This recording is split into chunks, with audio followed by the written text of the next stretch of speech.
Friday Night Baseball from Cincinnati. That's Sean Abner on the right, Mark Parent, the big guy, and Eddie Lee Whitson laughing at their trainer Dick Dent, who got hit by a foul ball. And some of the more concerned players turned trainer, as there's Fred Lynn, number 8, and Craig Lefferts helping out Dick Dent with a possible shin dent. In the top of the second inning, after Jack Clark had led off with a walk against Jack Armstrong, Joe Carter sends this one out in the right center field. Glenn Braggs and Eric Davis run into each other. They give Carter an RBI on this one as Jack Clark comes home to score easily. RBI number 78 for Carter, and it was 1-0 San Diego. And there's Reds owner Marge Schott playing with a baby in the crowd. And in the top of the third inning, San Diego would increase their lead to 2-0. Roberto Alomar, with one out, will get the long ground rule double as this one bounces over Eric Davis's head. Bip Roberts scores on the plate. RBI number 45 for Roberto Alomar. And it was 2-0 San Diego. That's his first extra base hit in 92 at-bats. In the bottom of the third inning, the Reds get on the board as Mariano Duncan swats the fly away. It's Tony Perez, the first base coach. Duncan with the double down the third base line. Scoring on the play is Billy Hatcher. And that pulls the Padres to within one at 2-1.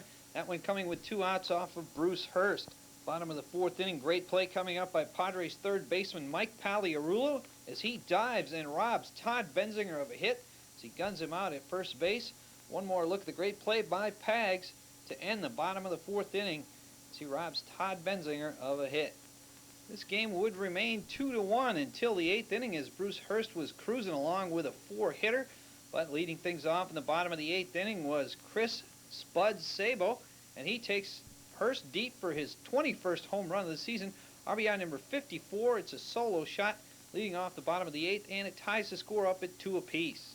In the top of the ninth inning, Rob Dibble, the relief pitcher for Cincinnati, with 1 out. Jack Clark, the batter, he hits his hard grounder through the left side past Chris Sabo. Billy Hatcher goes over to play it, but he falls down. So Tony Gwynn comes around to score on the RBI for Jack Clark, and that gives San Diego a 3-2 lead as Jack Clark ends up with the double. Craig Lefferts came in to nail down the save as the Padres win this one 3-2. He gets Chris Sabo to hit into this 6-4-3 double play to end the game. So the Padres win it 3-2. Greg Harris gets the win in relief. Rob Dibble takes the loss, and Craig Lefferts gets the save. The Padres beat Cincinnati on Friday night. Friday night at Candlestick Park, Tommy Lasorda's Los Angeles Dodgers taking on Roger Craig's Giants. Top of the first inning, Dodgers strike for 3 runs after Kirk Gibson single made it 1-0. Eddie Murray singles into right field. Gibson scores from third base. RBI number 56 for Murray, and it was 2-0. Mike Sharperson added a sacrifice fly to make it 3-0. In the bottom of the first, a great play by Ramon Martinez as he snags the liner by Brett Butler right back at the box. And Martinez has to check out and see if he has all his fingers, as that one was a bullet. In the top of the second inning, the Dodgers add 3 more runs with 2 outs. Hubie Brooks bloops this single off of Scott Gereltz into left field.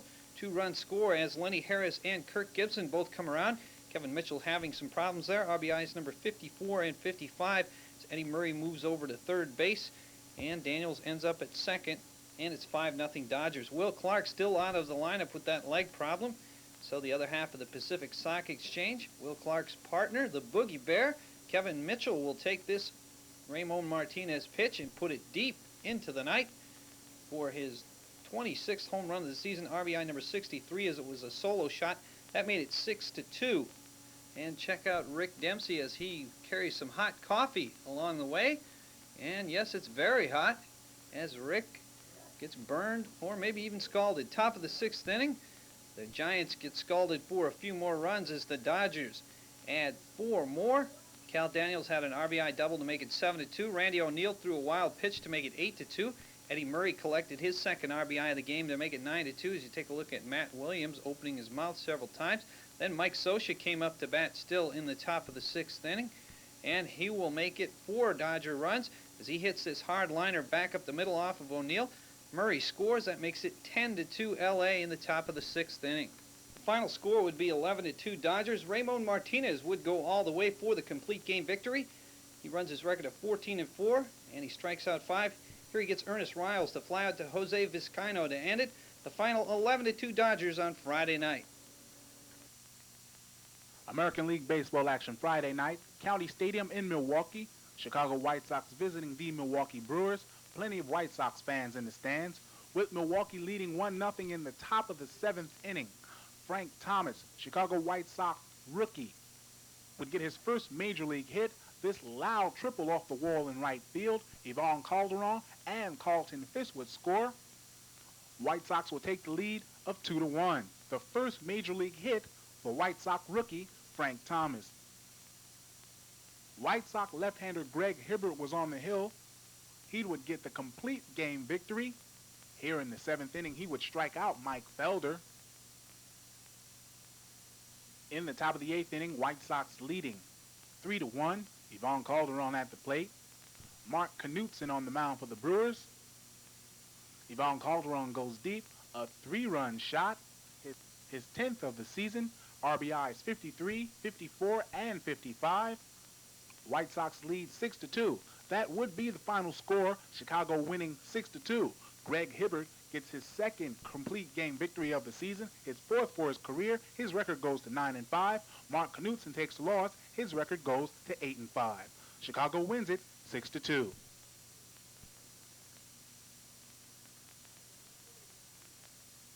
On Friday night, the Boston Red Sox jumped on the Detroit Tigers for 7 runs in the bottom of the 1st inning after Wade Boggs had an RBI single. Ellis Burks with the 3-run homer over the monster, his 12th home run of the season.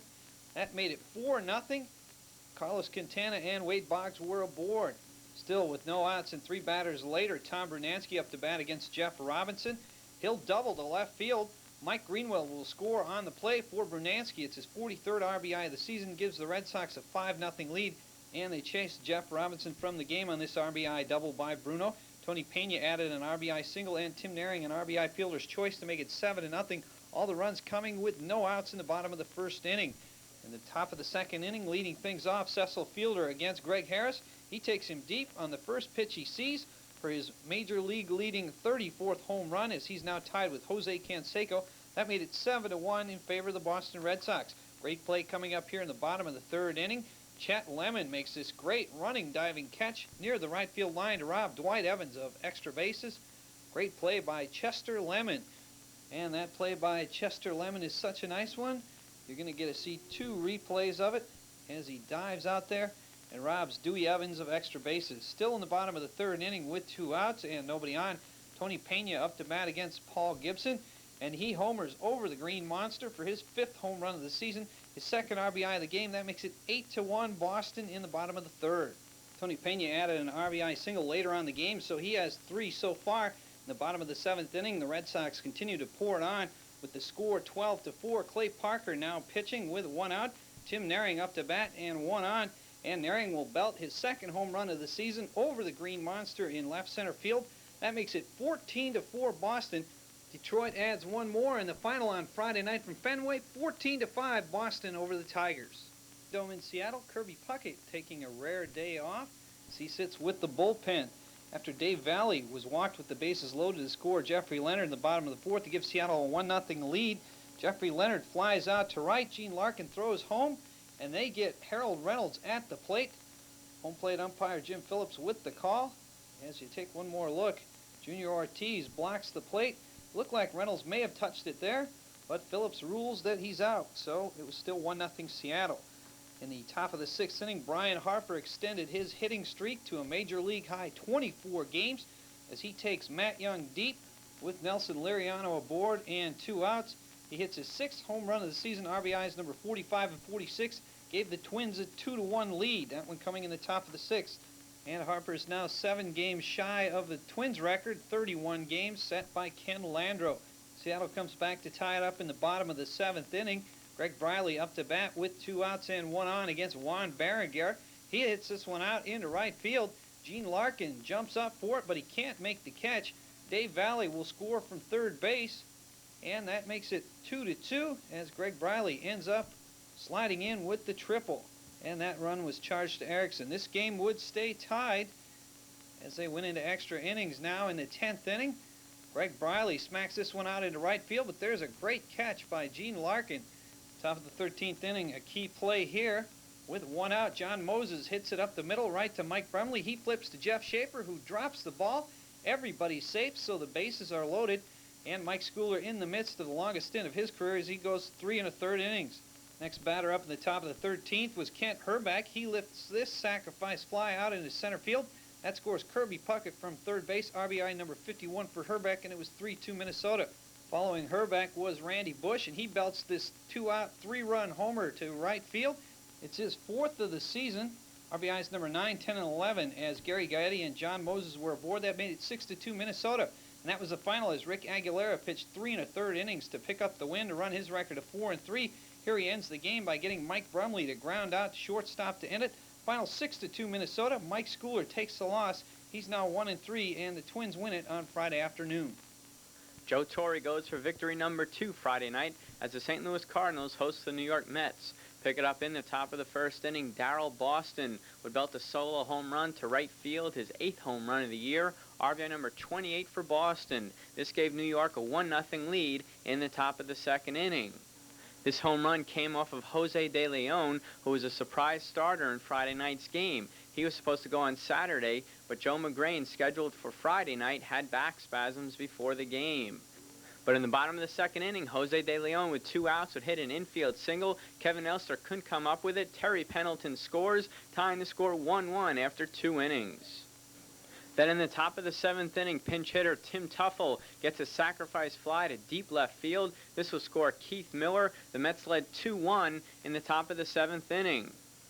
But the Cardinals would get 2 runs in the bottom of the 7th inning. Here, Willie McGee, facing Bob Ojeda, lines a 2-run double to right center field, scoring Vince Coleman and Ozzie Smith. St. Louis led 3-2. The Cardinals would add a run in the bottom of the 8th inning and take a 4-2 lead into the top of the 9th inning. But the Mets would score 3 times in the top of the 9th to take the lead. Here, with 2 outs in the top of the 9th inning, Dave Magadan ties it with this single, scoring Darryl Boston. The score was 4-4 after that base hit. Then the next batter, Greg Jeffries, would loft a single to left field. This scores Tom O'Malley, giving the Mets a 5-4 lead, and that would be the winning run. The hits by Magadan and Jeffries both coming with 2 outs in the top of the 9th inning. Then in the bottom of the 9th inning, John Franco would pick up his 24th save. Here he gets Denny Walling for the final out. The Mets win 5-4. Julio Machado's the winner. He's 4-1. Lee Smith takes the loss. He's 3-3. The Mets defeat the Cardinals 5-4. On the California Angels. Pick it up in the bottom of the 4th inning. The Angels leading 2-0. This is Dante Bichette facing Scott Sanderson. Bichette grounds a single to left field, scoring Dave Winfield. This made the score California 3-0. Then with the score 4-0 California, here in the bottom of the 5th inning, Dave Winfield would hit a solo home run to left field, his 14th home run of the year. This gave California a 5-0 lead. Then the next batter in the bottom of the 5th inning was Lee Stevens, and he would get all of this pitch. He belts a solo home run to right field, his 3rd home run of the year. California led 6-0 at the end of 5 innings. You would think the Oakland A's would be out of the game, but these are the world champions, and they would come back. Here in the top of the 6th inning, Dave Henderson belts a 2-run homer to right field, his 18th of the year. This came off of Jim Abbott, the starter for the Angels. This cut California's lead to 6-2. Then in the top of the 7th inning, the Oakland A's score 5 times. After a 2-run single by Mike Gallego, Carney Lansford came up with the score 6-4 California. He would ground the single past Donnie Hill at third base into left field, scoring Willie Randolph, making the score 6-5 California. Then the throw into the infield, Dick Schofield thinks Carney Lansford is going for second base. He throws it wild and into right field. This scores Mike Gallego, tying the score 6-6. Then later in the top of the 7th inning, that same guy, Dave Henderson, he lines a single to left field, scoring Carney Lansford, his 3rd RBI of the game. Oakland took a 7-6 lead after 7 innings. To the bottom of the 9th inning, it would be Dennis Eckersley time once again. He'll pick up his 34th save, striking out Lance Parrish for the final out. Reggie Harris gets his first Major League win. He's 1-0. Willie Frazier picks up the loss. He's 2-3. Oakland wins 8-6. NBA newsmakers for August 3rd. The Los Angeles Lakers today traded forward Orlando Woolridge to the Denver Nuggets for the Nuggets' second-round picks in the 1993 and 1995 drafts. Woolridge, a 9-year NBA veteran, was the Lakers' 5th leading scorer last season with an average of 12.7 points per game. He was 5th in the league with a .556 field goal percentage and averaged 11.8 points in 9 playoff games. The 6'9", 215-pound Woolridge, a collegiate star at Notre Dame, was signed by the Lakers as a free agent in August of 1988.